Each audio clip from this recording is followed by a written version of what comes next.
ultra high molecular weight polyethylene. And then back under itself.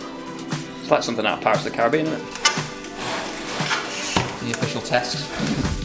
Hey everyone, hope you've had an amazing week as usual. Now this video is going to be pretty damn interesting, especially if you're a bike geek, if you're into wheel builds as much as I am. This one is going to be something pretty unique. I've made the trip down from Glasgow to near Preston to Tartybikes bike shop. I'm sure you have seen on the front of my helmet and when I've done visits here in the past. Now Adam, who owns Tartybikes, is some guy. He's a self-acclaimed bike geek. Adam is actually the person who taught me how to build wheels, and he has developed something for his own wheels which he wants to share with me and I want to share with you. So let's take a walk inside and explain what's going on. So here we are inside Tartybikes, got the guys working away, getting your orders out to you. But behind me here we have the workshop. So Adam he's some guy, as I'll probably keep on saying that throughout the video. You know, I like to tinker on bikes, but he takes things to a next level. He's actually built his own bike. Adam, can you take us through your bike here? What have you made and why are we here today? So the frame is the third frame I've built. So this is my frame from scratch. So Reynolds front end with some Columbus stays, sort of cross-country kind of bike, but single speed because I love how simple it is. And then I saw on the internet there's a company making spokes out of weird ropey stuff. And then there was a thread on MTBR, Mountain Bike Rider Forums, from ages ago. I've been in all forums running for years. And someone had made some of their own spokes out of the same material and put some details of how they did it. And I thought, I'll give that a crack. And then I thought, these are working really well, why not make some for Ali? So yeah, guys, Adam has made his own spokes. And after all the wheel build videos I've done, I've actually had a lot of requests from you guys to try Berd spokes out, the rope spokes. So instead of doing that, we're going to make our own versions. Well, Adam's going to make our own Ali's versions. going to do some of it as well. Yeah, I'm going to help. Yeah. If they snap, we'll have to figure out who made it.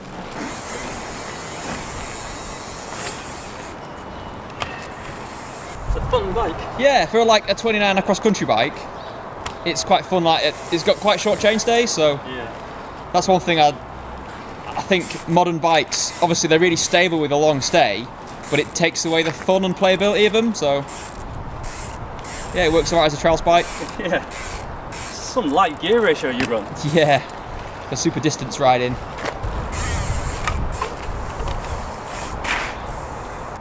Planted. Impressed. Cool. So it's technically a ultra high molecular weight polyethylene, and it's light enough, it's hard to convey on a video, but it's light enough that it floats on water. Okay, yeah. And it's made of lots of really, really, really thin strands, so maybe difficult to get because it's so fine, it's like hair. But even like one strand, you can't break it by hand. This is a destruction test I did for my own spoke. So I built up a spoke, loaded it up, and then just attacked it with a file, and it's gradually kind of, it's much less exciting than it sounds, it just kind of gradually frayed and fell apart. Intact, this stuff has a maximum tension of about 450 kilos. Okay. So I was destruction testing some spokes to make sure all the techniques that I'd used that had generally been developed in sailing, make sure they all worked. So one of them was like a destruction test on literally burying a piece of spoke inside the rope. Okay. Because it works on like the Chinese finger cuff trick. Yeah. When you push it together, it expands like that. Alright. And you can shove stuff down the middle of it. And then when you apply tension, it locks it inside. Okay. So you can actually push a spoke directly inside. And then as you add tension, it locks and grips the spoke. That's cool. It didn't work for me because I couldn't get enough friction between the spoke and the rope, and I didn't want to glue it. And also, when you create what you call a bury, so when you bury the loose end inside the main body to create a loop, you need to taper the end. So this is 12 strand rope, so about full tech nerd here. So say this is a 2mm rope, you need to bury a minimum of 50 times the length inside, so 100mm, and you'd taper for approximately half of that. Yeah. So at 50mm from the end, you'd cut one of the 12 strands off, and then at 45mm from the end you'd cut another one of the 12 strands off, and then at 40mm from the end you'd cut another one of the 12 strands off. So it goes 12, 10, 11, so it's 12, 11, 10, 9, 8 down to 1, so it's tapered all the way. And that means you don't get a stress riser at the end of the rope. Because if it goes from thick to thin, it'll break, which is what I found when I put a spoke inside. Okay. Even though I'd ground the end of the spoke down to quite a fine point, it still ended up snapping at the end of the spoke. Got you. So that sounds like an absolute pain in the arse to have. And so it's a lot of work. Yeah. Say my wheel is 32 holes. Yeah. You've had to do that 32 times. Yeah. On these wheels though, so there's one berry there. Yeah. And there's one berry down there. Oh, twice every. So there's 64 berries on that wheel, and each one takes a few minutes. And then you've got to create these little. The method I came up with was creating these little loops. So it's actually a normal spoke, bent or twisted into a loop, and then silver soldered. So the advantage of that is, obviously you can attach the loop to the rim. You've got an adjustment because you can adjust the length of that loop by pulling it back out again. Ah, okay. You can wedge another bit of spoke through the eyelet, so you can turn the spoke without twisting it up. And I think it looks kind of cool. You've got this really nerdy, techie new material with some old school like bit of stainless steel and silver. So you still tension it like a normal wheel. Yeah. But yeah, so the plan today is to use a slightly different method for your wheels. Rather than doing a secondary berry and splice each end down at the hub end, I found a way that I think will look neater and be stronger and be quicker to kind of like weave the main bit of the rope through the hub, and that will create 2 spokes from one length of rope. Oh, okay. If you're not following at home, guys, we'll show you exactly. Yeah. Obviously, the angle is coming out like a 3-cross wheel, so the rope comes in through the flange, back out, and then that locks the next spoke in place. Okay. And then as it comes back round, this locks that spoke in place. No way. And then back out that way. So it's a bit of like I think it was some sort of hitch. But if you pull, one of these, it doesn't want to come through at all. So. And with this material, can it be tied in a knot, or is it not the best? You can tighten a knot, but it reduces the braking load by about 50%. Oh, really? And that's why the burying that we mentioned is the best method for termination. How long did it take you to do, say, a wheel, one of these wheels? The first one was about 10 hours, and the second one was about 8 hours. Okay. But the rear one's 32 and the front's 28, so it was a bit quicker. So yeah, it was a bit of I started it and I was like, and then I built the first one and I was like, I don't really want to do the second one, but I had to because I didn't want. But it worked out alright. What have you noticed ride-wise from them? They've got a really nice, compliant characteristic. The spokes seem to filter out trail vibrations. So if you go down like a fast, like a cobbledy chute, that sort of thing, the transmission from the floor into the bike is really different. And I noticed that on the jig when I was testing the spokes. If you tension up the spoke to a certain tension and you pluck a steel one, it kind of rings for a while, a bit like a guitar string. Whereas this stuff, if you pluck it, it just kind of goes boom. And it's really dead in terms of the way it vibrates. So I think that filters out some of that high frequency stuff that can make you get like arm pump and stuff. But the bike rides really nice. Per unit of force, the elongation is more than a steel spoke.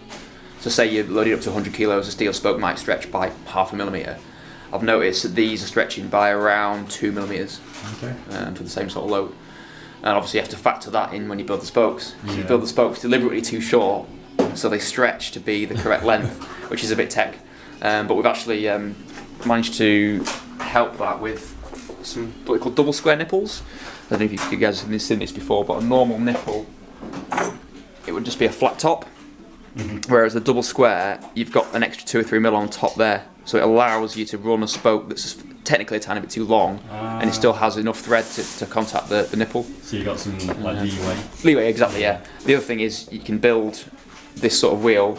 It's easier to build from the top, so we've got a square spoke key from the top, so you can hold the eyelet from the inside and tighten it from the top, rather than having to use the spoke key and a holding device on the inside of the rim, which is a bit awkward. So yeah, fingers crossed we'll manage to build you a wheel. Cool. So a bit of an information dump there. I think the next step is literally just to start this build. What we're going to do, build some of the little spoke eyeletty parts? twisty bits. Yeah. Yeah. We're gonna start with just some bog standard sapling race double weight spokes, and the first step that I've figured out will be that they come with some sort of coating on from when they were manufactured, so they're a bit greasy and minging. And I figured when you get to the soldering stage, it's better to get rid of that. So what I've been doing is just literally removing the sheen from the spoke. It's surprising how dirty spokes are actually, if you give that a quick wipe. Oh yeah. So obviously all that would impact upon the adhesion of the silver soldering. So next step is the twist. So we've got this little jig here which looks like an absolute abortion, but it has all of the features and shapes and whatnot to make one of those twists. So the first step that we use is to jam that up against there, so you've got a fixed length, and then you need to keep quite a lot of tension on the spoke while you're doing it to make a nice tight loop. But pull the spoke round here until it touches on there, and then let go, and that gives you a perfect 180. Next step. And then the jig has a twisting function, not really a function. Yeah, that was good. And have the Allen key right in the top of the loop. Yeah. Push down on the loop with your other thumb, and then drag it towards This is where you get to see my weird thumb shape. Oh yeah, that's crazy, wow. And bring it towards me, and it should start to feel it bind, and then when it starts to get tight, let it lift up a little bit. Keep going, keep going, keep going, keep going, keep going, and there. Okay. And hopefully that should now pop out, and you should have a little twisty thing. Tell you what, for first go, that's blowing amazing. Excellent. Top stuff. Thank you very much. So the original one was just literally loop the spoke over and have the two free ends touching together, and then try and TIG weld it, and that was a real nightmare. Like TIG welding spokes is just no, basically. Then I tried a much tighter twist, kind of up and around, and then like a full 360. But what I found was it created a massive stress riser at the end of the twist. Oh, really? Because it was a really thick lump going to a thin spoke. Yeah. So I thought, why not kind of like try and hybrid that, because I wanted the extra contact area between the returned part of the spoke and the main body to get some solder on, but I didn't want such a tight loop, and this kind of looks quite nice when it's finished, and it did the job in terms of giving a good contact area between the solder. And also when I was doing the testing on the jig, once you apply tension this way, you know, trying to pull this eyelet, if you have a round eyelet, it will stretch to that shape anyway. Yeah. So I figured having it at that shape to start with is probably a neater solution. And I have noticed that it doesn't deform anywhere near as much or at all previously, you know, compared to previously. So it works for me. And just lots of work and trial and error. Yeah, lots of trial and error. Loads of trial and error, yeah. Yeah, so next stage was to cut the free bit off. Obviously, you leave the bit with the thread on because we need that to build the wheel. Yeah. And I very nearly cut the wrong bit off a couple of times, which isn't ideal. Whoosh. That's for the bin. That leaves us with kind of a twisty thing, ready for a bit of grinding at this point to tidy it up. Ali, it's your turn. Watch your eyes.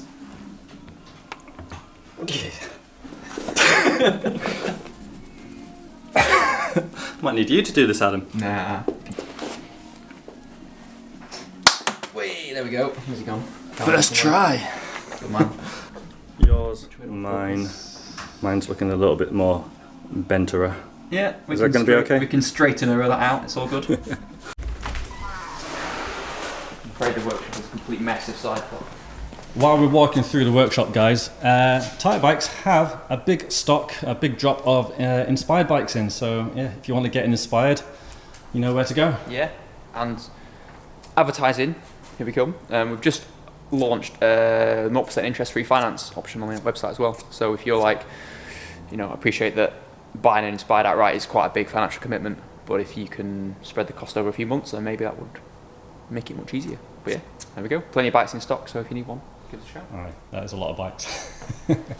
This is the lesser spotted side of Tartybikes. I'm not sure how much you want me to show. No, I don't mind. It's real life, isn't it? This is I'm going to be honest, guys. This is my dream here. I'm very jealous. What we need to do is grind off that till it's as flush as possible with the main body. It's probably easy for me to show you because it's a hard kind of function to describe. So pop the grinder on. Try not to nick the main body of the spoke because obviously it'll be under tension when the wheel's built and we don't want a little stress riser there. Your turn.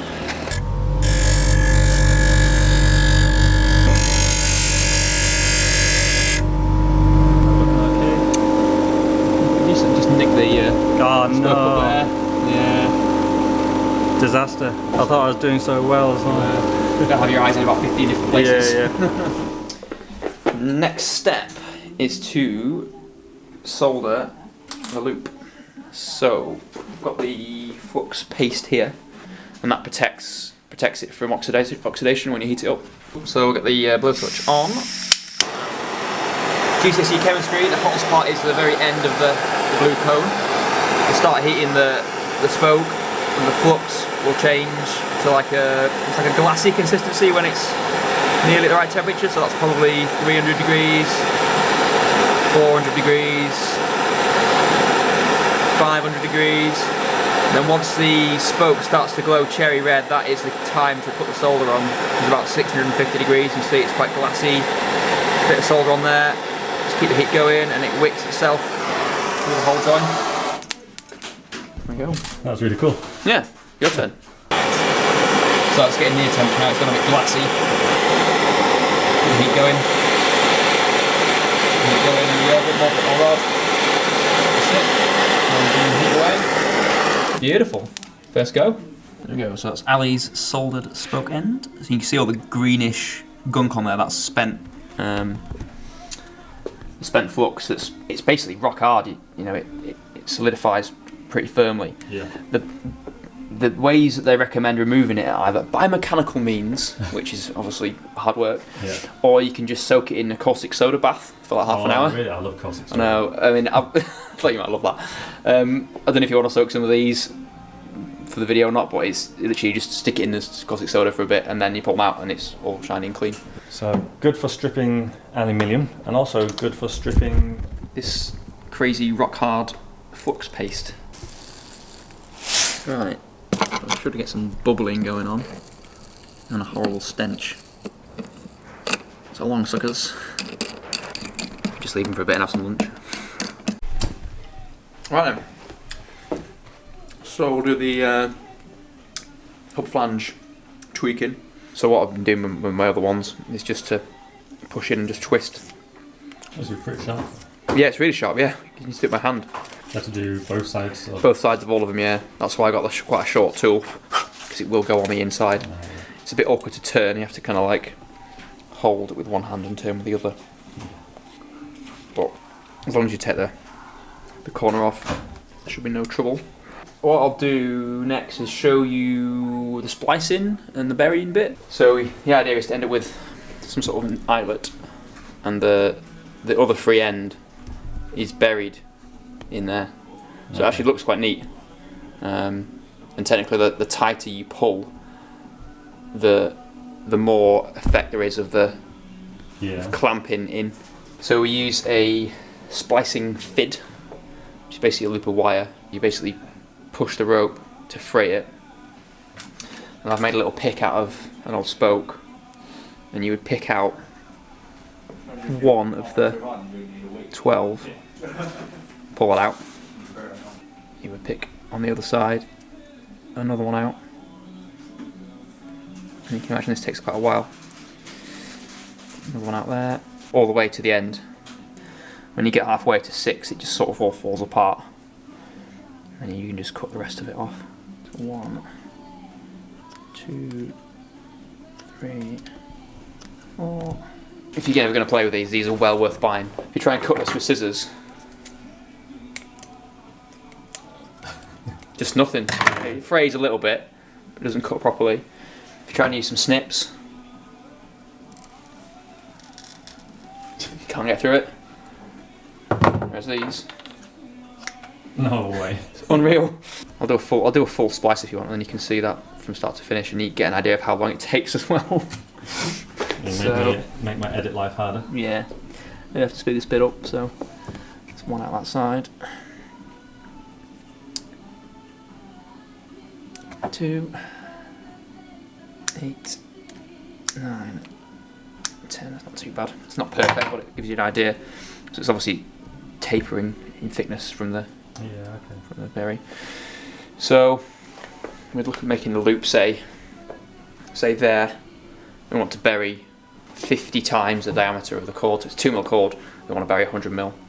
So we'd come in maybe 50% down from where we're gonna finish the berry. Yep. Just open up the cord slightly. Take the fid, push it in the inside. You can find it all the way up the inside.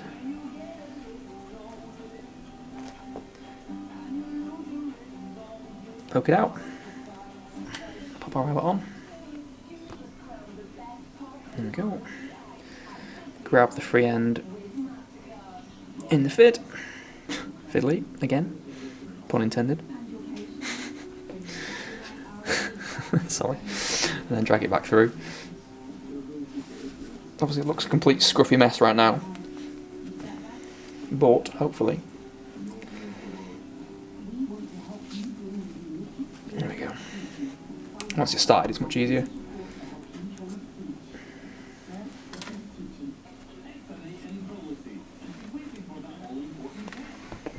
And this sort of termination style, if you had a proper eyelet that we discussed in there, gives at least 90% strength to the rope, rather than tying it off. Yeah. So, and then just push that part up off the end of the fid. Pull the fid off, and then just drag it down with your fingers and pull on the spoke bit. It's quite a satisfying thing to do. Yeah. Well, there we go. There we go. That actually came out better than I was expecting. I thought I'd made a complete hash of that. No, not at all. I'm really happy. Good man. Good job. That's cool. Nice Really one. cool. I'm going to get some spokes of the length that we want them to be, put the hub on the jig, and then put the spoke to touch on here at the sort of fake spoke course we have, and then we can adjust this length to match, and then we'll make the rope spokes to fit the jig the same length as the steel spokes that we had. So we'll create the spoke 3mm too short. Then what you can do is, once the spoke is locked in the hub with a nipple on the end, you can rotate the hub to pre-stretch the spoke a bit. Yeah. And then they'll be about 2mm too short. Then we can lace them, and then as you build them, they'll stretch the extra 2mm. Yeah. Okay. In theory. Put that on. 244 to inside the head of the nipple. Happy days. Perfect. Right. So your spokes, here they are. That's a spare. Oh, we've got some eyelets sat in some caustic soda outside. Oh, we did. Should we go and look at those? Yeah. Yeah. Luckily, caustic soda doesn't have any effect on stainless steel or silver. Otherwise, we'd probably have nothing left here. But That is shiny. yeah, it's cool. Let's find your one. There we go. That's your one there. Looking good though. Soldering's really nice. See how it's all flowed in smoothly. There you go. The memento of your day. Oh. Thanks. Make it to I shall treasure it always. Back to the spokes. So these are the ones that I've already made. So these are all your eyelets already created, soldered, cleaned, and tweaked till they're straight. So I tried to get the length of the spoke line up with the centre of the eye, obviously, because that's the line that the force is created in. Nice and straight. Nice and straight. And these, busy man, yeah. These two are slightly different lengths, so we've got a short and a long for the disc and the non-disc side, because obviously we've got the small flange on this side, big flange on that side, so the spokes have got to travel further on this side to get to the rim, so we have a slightly longer spoke. And they're already spliced into a bunch of eyelets.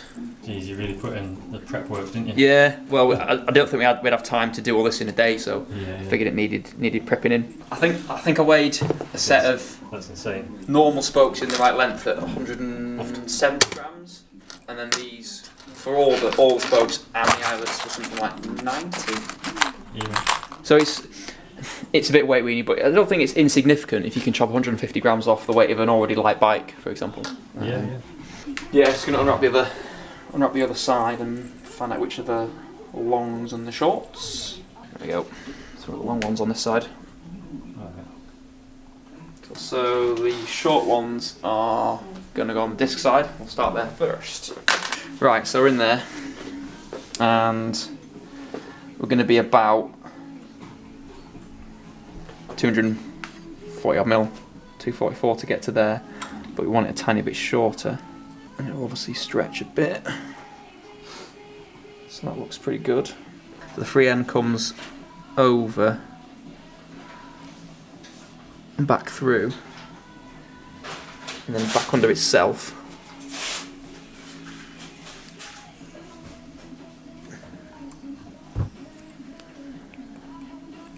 So if we pull one, it shouldn't slip through. There we go. Solid. Thank you very much to the person on mtbr.com forum who mentioned this method, because that's pretty cool. Looking for about 244, 245, 244, maybe a touch less. I think that should be okay, because obviously the berry will bed in and stretch a bit, and we'll probably get a little bit of give. Yeah. There we go, let's just pull through another millimetre or so now. So that's one spoke inserted. We now need to do a berry and a splice and add a loop to this end, and also make it the right length at the same time. I know that the Berd ones, they use a thinner gauge of the rope because it's strong enough. They pre-make all the loops for you, Yeah. and they come with well, you have to buy a toolkit that you pull the whole loop through the spoke, and then you put a little extra piece in, so it's like a T, and then you put it back against it to lock it off. Yeah. So that's where the skill and expertise and the time comes in, is that the spokes are all made to the correct length, Yeah. and you can lace them yourself without having this crazy jig and doing all this messing about. Yeah, yeah. This is quite tricky, because when you bury the taper inside the main part, it decreases the length as well. Because as soon as you increase the diameter, Of course, it shortens. So trying to work out where to put this loop is going to be a bit of trial and error, I think, on the first one. If this is anything like correct, I'll be amazed. It's not far away. It needs to be a bit closer than that, otherwise we're going to have some hellish issues trying to build the wheel properly. But what we can do from this point is literally, you open up the eyelet slightly, I don't know if you can see this, but you basically just pull that through, a small amount there. The length of this section won't increase by the same amount you pull out of here, because you've got less berry, and therefore there's going to be more decrease in diameter of this, so it's going to increase by more than the amount you pull out. And if you do too much, then you've got to resplice it. So. And could you adjust it with the, knot? You could, but then you're adjusting. This one will have to be shorter to make this one longer, okay. and that one is now set to the right length. Got you. So I've just given it a little tweak and it's closer. Oh yeah. So we'll just pull out a tiny bit more. There she blows. Oh wow. Yeah. Smart. Smart. So repeat that. Another lots of times. Yeah. 16? No, 15 times? I think it's probably time for a time lapse on this. Or lunch, or both. Yeah.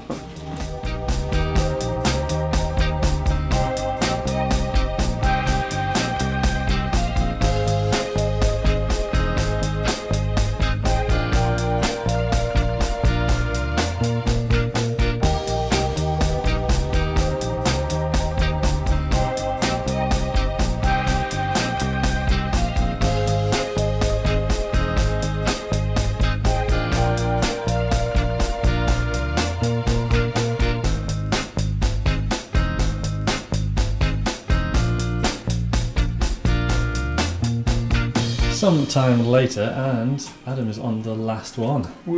How's it gone? Pretty good, actually. I think this method is certainly easier than the previous ones I've done, because there's half as many splices.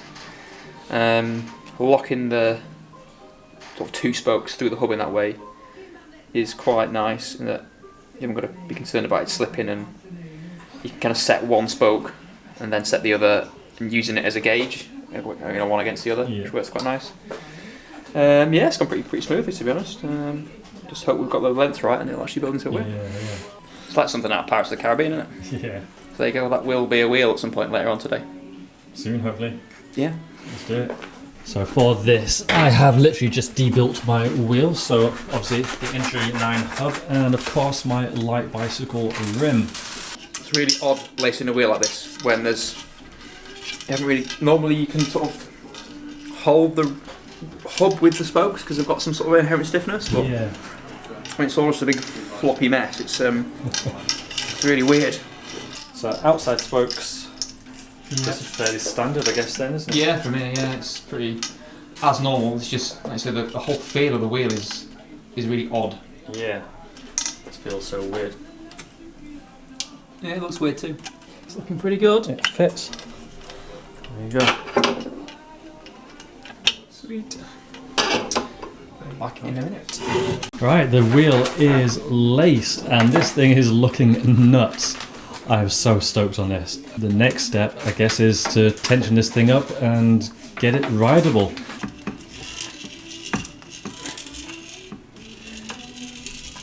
Dropped quite a lot of tension there from squeezing them, so... Do you want to do this one or should I do this one? Or? I'll give it a blast. Yeah, go for it. Do some counting.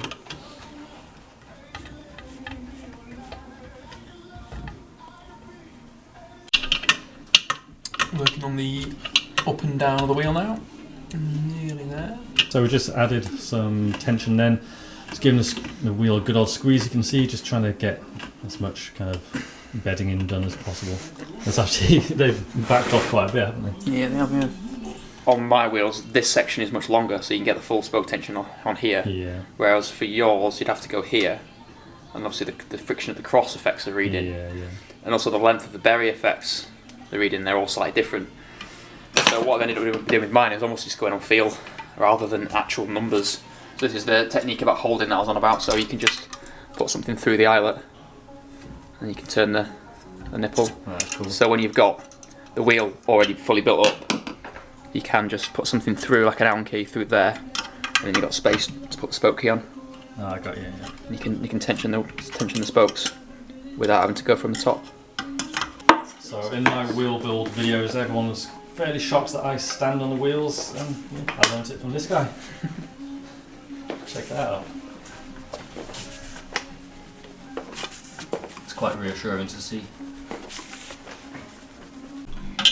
Right, we are getting there. I think this is the final leg now, and then we can get it fitted to the bike. Oh, aye. There we go. One wheel. Check that out. Pretty light, actually. So, oh my god, that is insane. I mean, the wheel was already pretty light, but that feels Scales of, well, not quite truth, but the old school Royal Mail scales give us an idea. What's that rim, like 36mm wide, is it? 38. 38, it's a big, Yeah. big chotter. It's under 700 grams. Over 700 grams for Yeah. what is pretty much a downhill wheel. Yeah, it's not Pretty bad. nuts. That is insane. I love how these almost look like carbon fibre as well, which goes pretty well with the carbon rim. Yeah, that is insane. What do you reckon, guys? It's bonkers. Yeah, it's mental. It's like as light as a performance road wheel. It's absolutely nuts. And then to think this is going to take the sort of abuse it's going to take. Hopefully. It's sort of like you sense, you have an idea of what it's going to look, what it's going to feel like with your eyes, and then you pick it up and you're like, actually, it's nothing like that. Yeah. Because this rim's so massive and beefy, you think it's going to be a big trolley wheel, but The thing that gets you is you kind of look at it and think, oh, it's rope spokes, it's going to be all dead floppy and sort of weird, but everything's actually really stiff and really tight, and it just feels like normal spokes. just feels really nice. Yeah, it's an interesting project. Yeah. Let's get this tyre fitted disc rotor and get it on the bike. Nice, easy transition into being able to ride it. So one other really cool thing about Tartybikes, other than having an absolutely massive selection of parts, is they've got this in their other warehouse. Check out this indoor riding spot. It actually looks way better than I've seen it for years. Ben and Charlie have been using it quite a bit. Yeah. Bit of TNT, Tuesday night trials. Nice. I need to come down here and actually make a vlog riding this, I reckon. You'd be very welcome. Funky white balance going on here.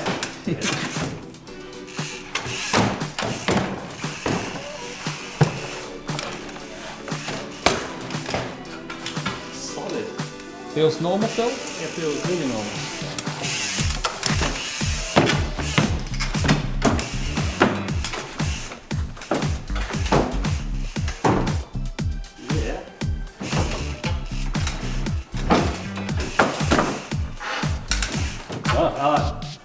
From a feel wise, it doesn't feel flexy, doesn't feel poppy, twangy, feels really stiff actually. Good. The official test complete. So having had a wee hop about on the bike, I honestly can't really tell any difference at all. It does actually feel ever so slightly lighter, not night and day, but it is there.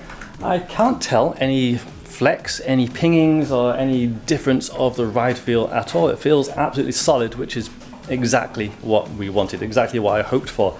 And it just looks so cool, doesn't it? I'm absolutely stoked on that. Adam has just had to give it an extra true, and I'm probably going to have to give it a few more trues as stuff beds in. That's acceptable. But eventually, after a few more rides, a few more beddings in, I'm hoping I won't ever have to really touch this again. And Adam's bike has had a few months use. How long have you been riding that nowadays? About 2 months, but it's done nearly 400 miles. Fair play. You've been busy. Yeah.